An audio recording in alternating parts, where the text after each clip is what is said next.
todos, respetable gran maestro de la muy respetable Gran Logia Confederada del Estado de Chiapas, representante del muy respetable gran maestro de la Gran Logia de Guatemala, querido hermano Romeo Guerra, hermanas paramazónicas, jóvenes AJEF, queridos hermanos del Estado de Chiapas, queridos hermanos acompañantes de Guatemala, hermanos todos, público en general. Voy a tratar de desarrollar este tema que mi taller me designó preparar para esta oportunidad. Creo que es un foro muy adecuado, muy pertinente para que los masones hablemos de las cosas que nos atañen. Y también porque tenemos que caminar hacia nuestra propia instrucción, hacia nuestro propio desarrollo moral, hacia la perfección de nuestra conducta ética en el mundo profano y tratar de esa manera vivir congruentes con nuestra orden. Realmente es un poco complicado hablar de filosofía, es decir, estos temas son eminentemente filosóficos, y para eso he recibido la ayuda de mis hermanos que me han proporcionado material, es decir, para lograr concretar el tema. Quiero también pedir disculpas y hacer la advertencia de que no traigo un tema escrito para leer, sino que traigo apuntes para tratar de redondear algunos conceptos y algunas definiciones y algunas vivencias.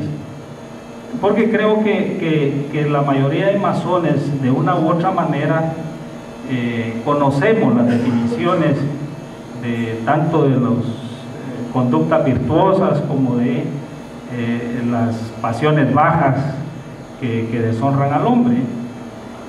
Yo creo que más que todo deberíamos de reflexionar acerca de cómo, en qué ambiente, en qué entorno se pueden ir originando esas emociones, esos sentimientos del hombre, y qué habría que ir haciendo para ir modelando ese tipo de conductas en unas sociedades tan transgredidas por los antivalores como los que vivimos en este mundo actual. De ahí que con esa disculpa voy a tratar de abordar el tema. En primer lugar, debemos de decir que la masonería, precisamente una de sus funciones, es decir, históricas, es el perfeccionamiento del ser humano a través de moldear su personalidad, a través de inculcarle valores, a través de la práctica de conductas que no estén reñidas con la moral universal. Y de ahí que una de nuestras obligaciones es estudiar y practicar, porque como muy bien citaba uno de los maestros de ceremonias, diciendo con Juárez, es decir, el dicho debe ser el hecho. Y yo creo que en ese sentido la masonería juega un papel importante, no solo para nosotros como masones, sino para extratemplos, es decir, porque nuestra conducta tiene que ser y debe de ser ejemplo de moral y de ética en nuestras relaciones sociales e interpersonales con y fuera de logia. Por esa razón es que nosotros vemos que el hombre en su desarrollo humano a través de la historia, pues es natural que ha pasado por diferentes etapas de desarrollo material, físico, biológico, intelectual y moral. Pero eso ha sido acosado por las necesidades de la realidad, por los requerimientos de la realidad. Al principio, cuando el hombre era nómada y vivía en manadas, es decir, pues no le interesaba saber quién era, es decir, le interesaba comer.